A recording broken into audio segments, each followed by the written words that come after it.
भाजपा अनुसूचित जाति मोर्चा के राष्ट्रीय अध्यक्ष लाल सिंह आर्य इंदौर दौरे पर आए हैं। इसके तहत वे सावेर के बेस्ट गार्डन में आयोजित संत रविदास समाज के परिचय सम्मेलन में शामिल हुए, जहां उन्होंने पीएम मोदी की मन की बात कार्यक्रम को सुना, जहां बड़ी संख्या में भाजपा कार्यकर्ता मौजूद रहे। देखिए इसी पर हमारी एक खास रिपोर्ट।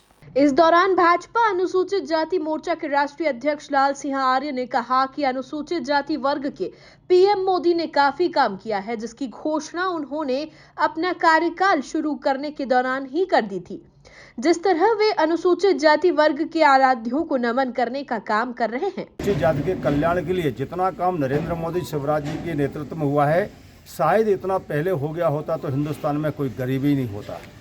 अनुसूचित जाति के लिए नरेंद्र मोदी जी ने पहले ही दिन जब संसद के अंदर वो जा रहे थे, पत्रकारों ने पूछा कि आपका देश किसके लिए समर्पित होगा।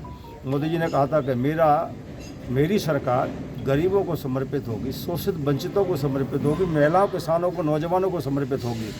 और जो उन्होंने बोला था, पहले 15 अगस्त को उन्होंने तिरंगा झंडे के नीचे खड़े होकर कहा था कि देश में स्वच्छता अभियान चलेगा। आज भारत का नागरिक महसूस कर रहा है कि वास्तव में स्टेशन पर जाइए, बस स्टैंड पर जाइए, गलियों में जाइए, स्वच्छता दिखती है। और इंदौर तो हिंदुस्तान में नंबर 1 है स्वच्छता में। ये उसी का परिणाम है। गांव गरीब की महिलाएं जो बेचारी खुले में शौच जाती थी, वो आज घर में ही सरकार ने शौचालय बनाने का काम कर दिया है। और दूसरा, अनुसूचित जाति की दृष्टि से बाबा साहब अम्बेडकर के महाकुंभ, रविदास महाकुंभ, महर्षि वाल्मीकि महाकुंभ, कबीर महाकुंभ, ये कांग्रेस ने कभी नहीं किए। बाबा साहब अम्बेडकर के जीवन से जुड़े हुए स्थानों का कभी भी राष्ट्रीय स्मारक कांग्रेस ने 57 साल में नहीं बनाया, लेकिन भारतीय जनता पार्टी के मुख्यमंत्रियों ने, माननीय प्रधानमंत्री ने उनको केवल स्मारक नहीं बनाया, बल्कि प्रधानमंत्री ने ये करके सम्मान किया है करोड़ों अनुसूचित जाति के लोगों को कि ये जो स्मारक हैं ईंट गारे के भवन नहीं हैं, बल्कि ये पंच तीर्थ हैं। नंबर 2, हिंदुस्तान में संविधान था, लेकिन संविधान दिवस नहीं था। कांग्रेस ने लंबे समय तक ये नहीं किया, लेकिन 2015 में नरेंद्र मोदी जी ने अंबेडकर जी की स्टैचू का अनावरण करते हुए मुंबई में घोषणा की कि अब 2015 से संविधान दिवस मनेगा। तब से पहली बार हिंदुस्तान में संविधान दिवस मनने लगा है। और सबसे बड़ी बात यह है, हिंदुस्तान की संसद में 2015 में संविधान पर 2 दिन तक बहस हुई।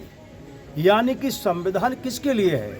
ये गरीबों का सुरक्षा कवच है, ये हर नागरिक का मौलिक अधिकार है, ये कहीं ना कहीं हिंदुस्तान के आम लोगों को स्वतंत्रताएं देता है।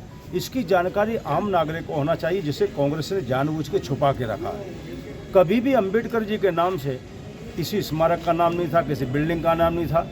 लेकिन मैं मंत्री था, शिवराज जी माननीय मुख्यमंत्री, इनके नेतृत्व में मऊ में बाबा साहब अम्बेडकर विश्वविद्यालय पहली बार बना है। और तथागत बुद्ध का यूनिवर्सिटी पहली बार बिरसा में बनी है।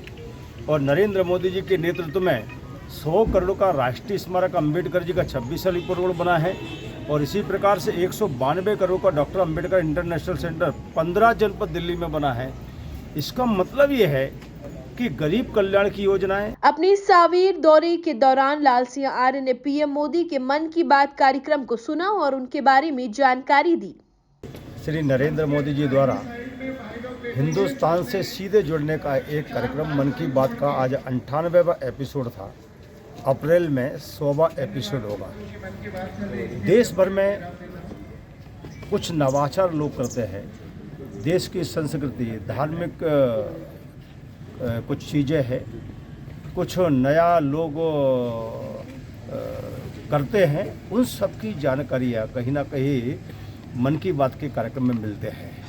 सामाजिक दृष्टि से, आर्थिक दृष्टि से, राजनीतिक दृष्टि से, वैभव की दृष्टि से, वैज्ञानिक दृष्टि से, सेना की दृष्टि से, नौजवान कुछ अच्छा कर रहे उस दृष्टि से, महिलाओं के कोई स्वच्छता समूह कुछ अच्छा कर रहे उस दृष्टि से, कुछ फसलें जिनका उपयोग अंतर्राष्ट्रीय बाजार में हो रहा उस दृष्टि से माननीय प्रधानमंत्री जी मन की बात के माध्यम से कहीं ना कहीं दिखाने और देश के लोगों को समझाने की कोशिश करते हैं, जिसके कारण से जगह जगह जो नवाचार हो रहे हैं उससे रोजगार मिलता है, उत्पादन क्षमताएं बढ़ती है।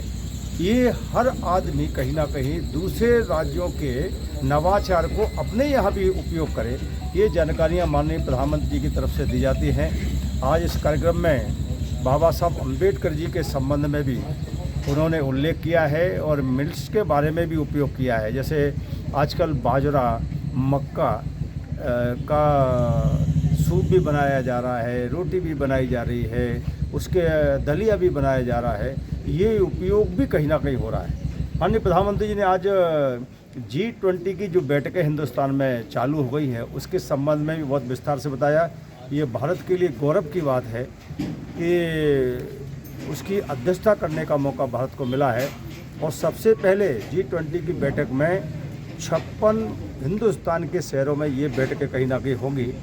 पूरा विश्व हिंदुस्तान को जानेगा, हिंदुस्तान के प्रेम और स्नेह को जानेगा, विश्व बंधुत्व की भावना को जानने का काम करेगा। यहाँ की जो सुंदरता है, यहाँ की जो क्वालिटी है उसके बारे में जानने की कोशिश करेगा और उनको कहीं ना कहीं जो यहाँ की संस्कृति के अनुसार जो भोजन परोसे जाएंगे तो उसका भी वो कहीं ना कहीं आनंद लेंगे, यानी कि भारत को पहचानने की कोशिश करेंगे। ये हमारे लिए गौरव की बात है। G20 की बैठकें यहाँ प्रारंभ हो रही है। मंत्री जी, 2023 में विधानसभा है और 24 में लोकसभा है, क्या रणनीति रहेगी इस बार? भारतीय जनता पार्टी सदैव ही राजनीतिक दल और राजनीतिक कार्यकर्ता होने के नाते जन सेवा को पहली प्राथमिकता देता है।